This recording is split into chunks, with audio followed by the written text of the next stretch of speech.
The children in the town of knew better than to cross the old bridge in the park, especially during the evening hours on foggy nights. Even the grown-ups stayed clear, knowing that those who dared venture out were doomed never to be seen again. And everyone knows grown-ups are usually pretty naive when it comes to such matters. They had even made an effort to stop people from crossing the bridge by making a gate that closed every day an hour before sundown to block access from the park. The grown-ups seemed so proud of themselves for protecting the little ones, and so the children didn't have the heart to tell them that it was a waste of money better spent buying birthday and Christmas presents. Everyone knew better than to cross that bridge, so there was no reason for a gate at all. Unfortunately, Eleanor was nobody, and even if she was somebody, she was a very stupid little girl. Born and raised in the next town over, little Eleanor had only recently moved to where her parents divorced and her father and new stepmother got full custody of her. Though she fancied the idea that she was just too clever to get along with the other children, the opposite was in fact true. She was nearly as ignorant as a grown-up, constantly questioning things and demanding evidence for every trivial truth. Some of the harsher rumors claimed that she didn't believe in ghosts, aliens, or even the completely inarguable fact that the 4th grade homeroom teacher, Mr. Mason, was a werewolf demon hybrid from heck who worked for the devil himself. Thus, Eleanor had rightfully replaced paste-eating Patty as the village idiot in elementary school. Even so, Eleanor was very prideful. No matter how much the other children chastised her for saying silly things like, "There's no such thing as baby-biting sewer clowns," she persisted. It wasn't long before everyone started avoiding her, fearing that her blatant disrespect of the supernatural made her dangerous and unlucky. At first, Eleanor didn't seem to mind too much, as her vanity deluded her into thinking she was better off alone anyway, since apparently she was just so much more intelligent than all the other children anyway. Still, even nobodies get lonely. And so, when she heard the other children discussing the matter of the old bridge in the park, she couldn't help but butt in. "Oh, come on! How is a bridge going to eat children? It's just a bunch of stones!" The children had heard her say many strange things, but now she had gone too far. Even the grown-ups knew how dangerous the old bridge was. A few of the kinder, more patient ones gave Eleanor a pitiful glance, reminding themselves that she didn't know any better. But while things like Mr. Mason and the sewer clowns were survivable, the old bridge in the park promised at least a bazillion% chance of never being seen again. Sure, the children hated Eleanor, but they wouldn't wish such a fate upon even the worst of little girls. They begged and pleaded with her to drop the subject as she demanded proof and credible sources of information. Some were valiant enough to promise to invite Eleanor to their birthday parties if she'd only promised never to cross the bridge. But stubborn little Eleanor wouldn't listen to reason or bribery. She swore to them that she'd prove that the old bridge was nothing to fear using a hand-me-down video camera she'd received on her 9th birthday. "Tonight, I'm going to cross the old bridge," she said, "and then you'll see how foolish you all are." There was no way to stop her from killing herself without putting some effort into trying. Distraught, the sweet and generous children of decided they'd try to be nice to Eleanor on her last day alive. All except Patty, who wasn't too keen on being the stupidest child in school again, by not stealing the dessert from her lunch and not throwing worms at her during recess. Eleanor didn't appreciate their efforts.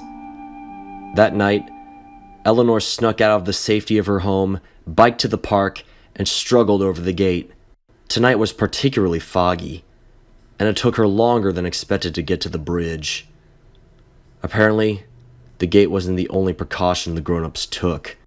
They had also changed the paths around so that the only way to get to the old bridge was by following the wandering deer paths through the marshy woods. It was eerily quiet. No owls hooted and no crickets chirped. Any reasonable person would have recognized this silence as an omen of horrible tragedy to come, but not a girl who denied even the existence of moon vampires. Armed only with her reckless self-confidence and a flashlight, Eleanor walked to her own demise. By the time she found the bridge, it was nearly 10:15, widely known in the town of to be the most sinister of times. Obviously, this was true. Why else would the grown-ups rush them to their rooms and demand they sleep until the sunrise promised their safety? Eleanor either willingly ignored the time or just didn't know its significance as she turned on the camera. Eleanor gave a cheery smile into the camera and said her hellos, almost passing as a normal little girl until going into a smug little rant about how stupid she thought everyone was, and how she couldn't wait to see the looks on their faces when she proved to them that she was right. She was so self-satisfied that God himself probably considered striking her down with a lightning bolt for being so prideful, but then decided he was better off not wasting his precious time. She lifted her foot to step onto the bridge, but hesitated, as if just for a second, the ignorance clouding her mind had cleared. It wasn't too late to turn back. If she chickened out now, the other children would surely only make fun of her cowardice for a few weeks. And as a bonus, she'd not suffer what was most likely a horrible death. After an agonizing 12 seconds of thought, Eleanor put her foot down on the stone of the bridge. When she wasn't immediately exploded into confetti or elsewise injured, she let out a whoop of celebration and started bragging incessantly to her camera. Meanwhile, God was probably reconsidering his leniency. As she walked on, she prattled on to the camera and bragged about how clever she was. All in all, it took nearly 5 minutes of self-righteous babbling before Eleanor realized something was amiss. "This is a very long bridge, isn't it?" Thinking she had misjudged the width of the river, Eleanor peeked over the railing, only to see there was nothing below her. "And it's so foggy. I can't see a thing. Maybe people have gone missing because they fell off." Despite her efforts to see the river, she couldn't even hear it, no matter how much she tried to clean and pop her ears. The fog made it impossible to find it. But it had to be there, right? And so she continued on, every step making her more and more anxious. At this rate, her camera was going to run out of batteries. Any rational person would have turned tail and run screaming like a banshee that had stepped on a Lego. But again, Eleanor hesitated. She checked the time on the watch she had borrowed from her stepmother, as if it would tick out, "Nope, everything is perfectly normal. Do carry on," in Morse code. "This must be broken. Surely I've not been walking for a whole 30 minutes. Her panic only rose when she checked to see how long the camera had been recording. Eleanor hadn't pressed the button, and all this time, she'd been talking to no one, like a complete maniac. Before she had time to swear aloud, her flashlight had the nerve to flicker. Not only had she forgot to record this experience, she left her spare batteries at home. Eleanor was in trouble, though she didn't yet realize how much trouble she was in. Even now, she thought the worst that would happen is that she'd got lost on the way home without any light to guide her way. Her shoulders slumped, and with a pout, she turned around to head back before her batteries died completely. She felt almost as dumb as she was, wandering into the woods, so underprepared. Cockiness killed the cat, Eleanor supposed, though by killed, she actually meant non-lethally inconvenienced. Maybe she'd try again tomorrow night. It felt like 3 hours passed, but in reality, it was closer to 2.5. Eleanor, patron saint of not believing anything without proof, ignored the very real evidence of her stepmother's watch, telling her it was nearly 1 in the morning.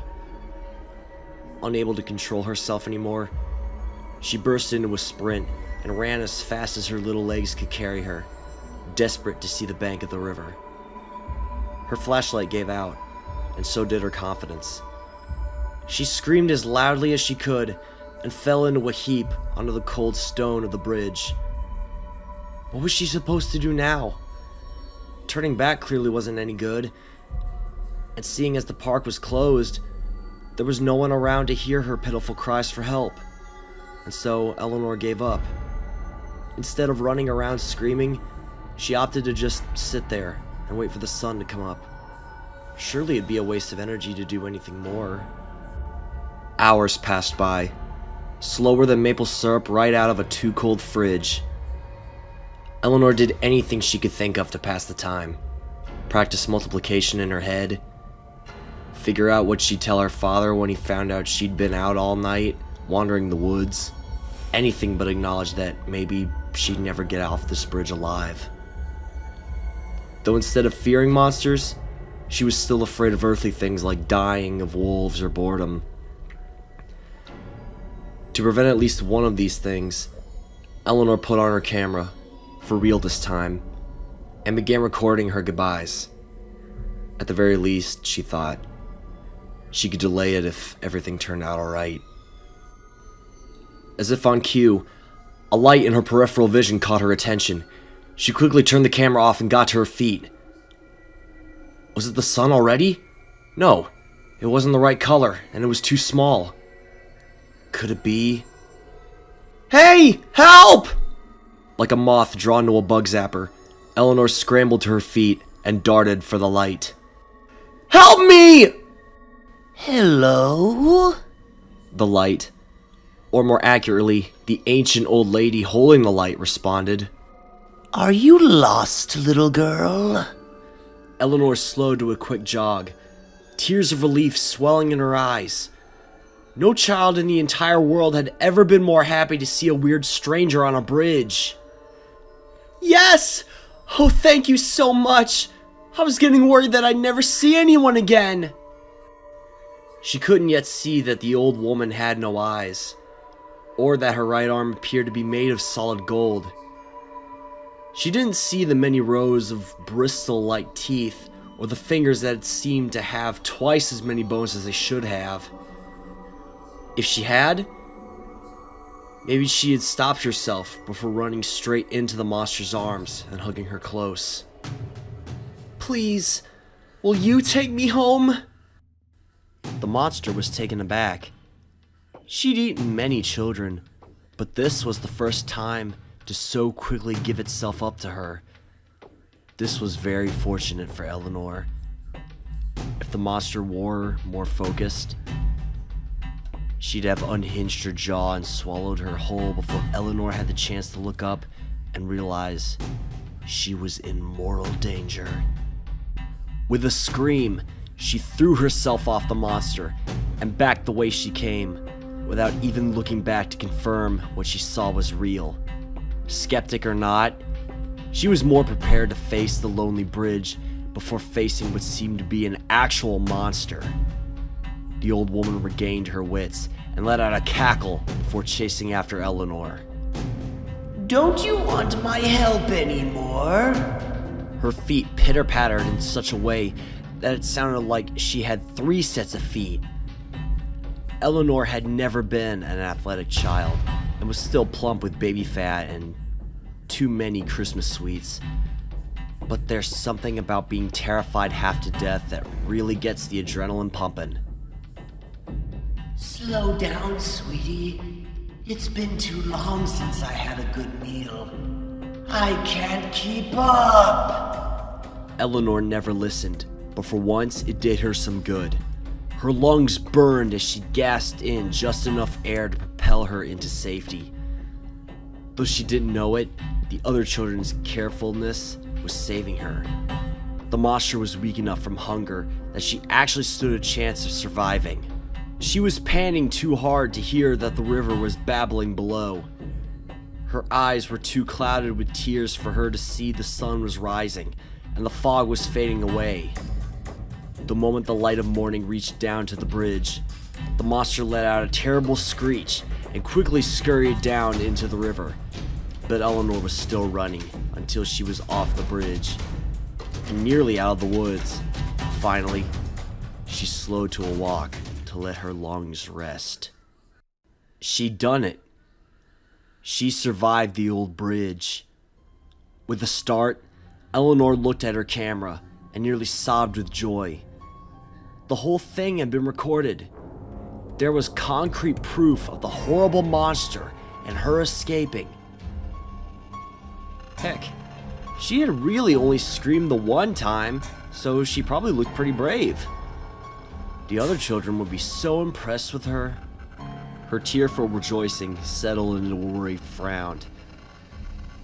If this was true, then what else was? Was Mr. Mason really a demon? Did she really have to worry about sewer clowns and moon vampires and ghosts? Heck, it didn't matter. All that mattered is that she survived. And if she could survive this, she could survive any crazy old thing. Her confidence rose again. No longer was she blind to the world around her. Now she knew better. And she'd use her knowledge for good. Where did that bridge monster come from? Clearly it was weak to sunlight and could only live in the darkness. Maybe she could destroy it. But she would need help. The other children knew things, and they were too afraid to fight them. Things in this town were going to be completely different from now on. Together, they would rid this town of whatever monsters may plague it. Eleanor sprinted off the bridge and through the woods, breaking into the road leading back home. The truck had seemingly come out of nowhere, flattening Eleanor before she knew what hit her, literally. And thus, the first child ever to survive crossing the old bridge died. Not because of the monster that haunted it, but because she was too stupid to look both ways before crossing the street.